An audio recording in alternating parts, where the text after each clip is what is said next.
নমস্কার বন্ধুরা, মঞ্জুশ্রী রান্নাঘরে আপনাদের সবাইকে স্বাগত। আজ আবারও চলে এসেছি গরমের একটি পুষ্টিকর সবজির রেসিপি নিয়ে। এই ডাঁটাগুলোকে আপনারা কি বলেন কমেন্টের মাধ্যমে আমাকে জানাবেন, কি নামে আপনারা এই ডাঁটাটাকে বলেন। আমরা এখানে এটা সাদা ডাঁটা বা বাঙাল ডাঁটা হিসাবে বলে থাকি। গরমকালে এই ডাঁটাটা পাওয়া যায়, খুবই সুস্বাদু এই সবজিটা। তো আমি এই ডাঁটার সাথে দেব ঝিঙে, একটা ছোট বেগুন, দুটো পটল আর একটা মাঝারি সাইজের আলু আর একটু মিষ্টি কুমড়ো। এর মধ্যে আরও সবজি অ্যাড করা যায়, তো আমি আপাতত এই কটা সবজি দিয়েই রেসিপিটা করব। খুবই মুখরোচক, গরমকালে এই রকম হালকা পাতলা সবজি দিয়ে দুপুরের ভাত খেতে খুব ভালোই লাগে। তো আমি প্রথমেই সবজিগুলো কুটে বেছে ধুয়ে ফিরে আসছি মূল রেসিপিতে। তো সমস্ত সবজি দেখুন বন্ধুরা, এই রকম ছোট আকারে কেটে নিয়েছি। কুমড়ো, ডাঁটা, পটল, বেগুন সমস্ত সবজি কেটে নিয়েছি আর পরিষ্কার করে ধুয়ে নিয়েছি।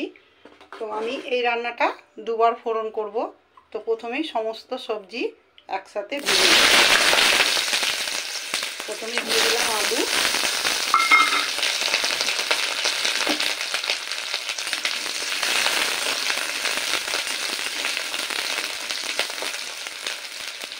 যেহেতু আলুটা সব সবজির মধ্যে একটু বেশি শক্ত, সেই জন্য আলুটা প্রথমে আগে 2 মিনিট আলুটা আগে ভেজে নেব।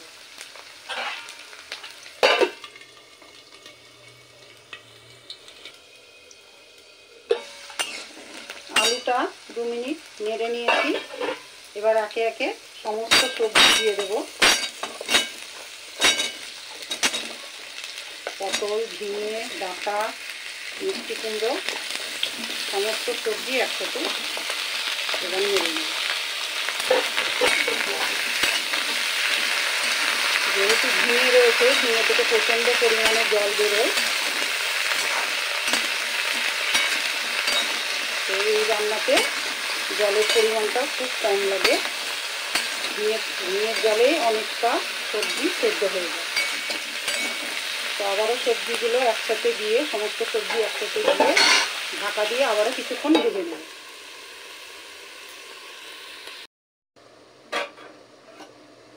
সবজিটা 5 মিনিট ঢাকা দিয়েছিলাম, ঝিঙে থেকে জল ছাড়তে শুরু করেছে। এই সময় আমি দিয়ে দেব আদা আর কাঁচা লঙ্কা, একটা কাঁচা লঙ্কা আর আদা আমি পেস্ট করে নিয়েছিলাম, সঙ্গে অল্প জিরে। এই বাটাটা এখন সবজির মধ্যে দিয়ে দেব। কেননা যেহেতু ঝিঙে আছে, সবজি খুব ভাজা ভাজা হবে না। এই ঝিঙের জলেই মশলা দিয়ে সমস্ত সবজি কষিয়ে নিতে হবে। আর ডাঁটাগুলো প্রচণ্ড নরম। আর এখানে কিছু শুকনো মশলা আমি জলের মধ্যে একটু গুলিয়ে 5 মিনিট ভিজিয়ে রেখেছিলাম। 1/2 চামচ হলুদ গুঁড়ো, 1/2 চামচ ধনে গুঁড়ো আর 1/2 চামচ কাশ্মীরি লাল লঙ্কার গুঁড়ো, সমস্ত মশলা একসাথে মিলিয়ে দিলাম। এই সবজিতে সমস্ত কিছু ভালো করে মিশিয়ে সবজিটা আবারও ঢেকে 5 মিনিট সুন্দরভাবে কষিয়ে নিতে হবে। আগেই বলেছি যে এই সবজিতে জলের পরিমাণ খুব কম লাগে, তবুও সেদ্ধ হওয়ার জন্য প্রয়োজন হলে পরে একটু জল দেব। এই জলে সমস্ত সবজিটা কষানো হয়ে যাবে। সবজি থেকে যে জল বেরোচ্ছে সেই ঢাকা দিয়ে আরও 5 মিনিট কষতে দেব।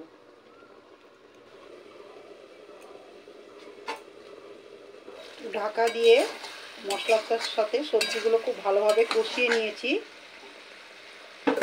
আমি লবণটা এখনও দিইনি, তো এই সময় দিয়ে দেব পরিমাণ মতন লবণ। আর দেব নিরামিষ তরকারি ছোটো চামচের 1/2 চামচ চিনি।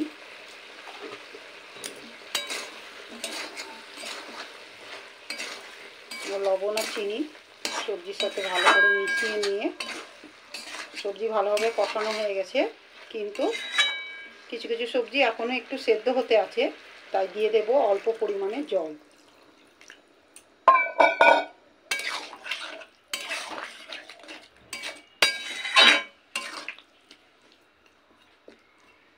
এবার লবণ দেওয়ার পরে জল দিয়ে সমস্ত কিছু ভালো করে নেড়ে নিয়েছি। আবারও ঢাকা দিয়ে সবজিটা এবার সম্পূর্ণরূপে সেদ্ধ হতে দেব।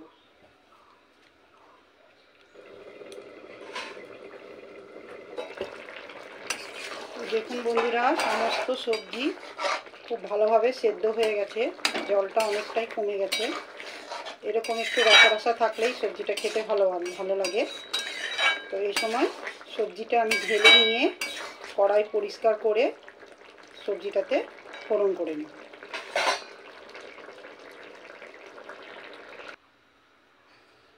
সবজি ঢেলে কড়াই পরিষ্কার করে নিয়েছি, আর কড়াইয়ে দিয়ে দিয়েছি 1 চামচ সর্ষের তেল।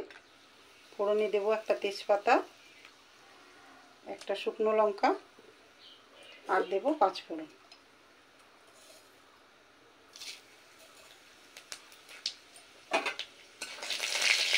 ফোড়নটা সুন্দরভাবে ভেজে নেব যতক্ষণ না সুন্দর একটা গন্ধ ওঠে।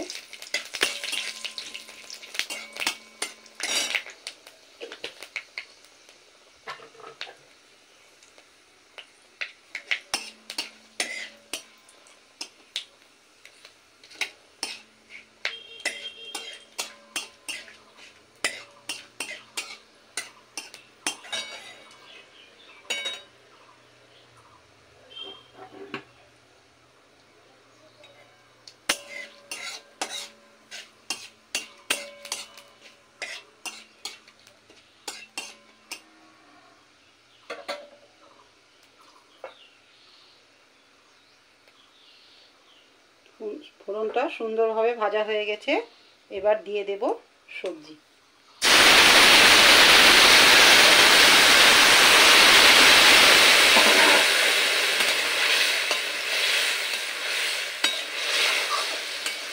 দুর্দান্ত স্বাদের এই সবজি, খেতে অসাধারণ লাগে।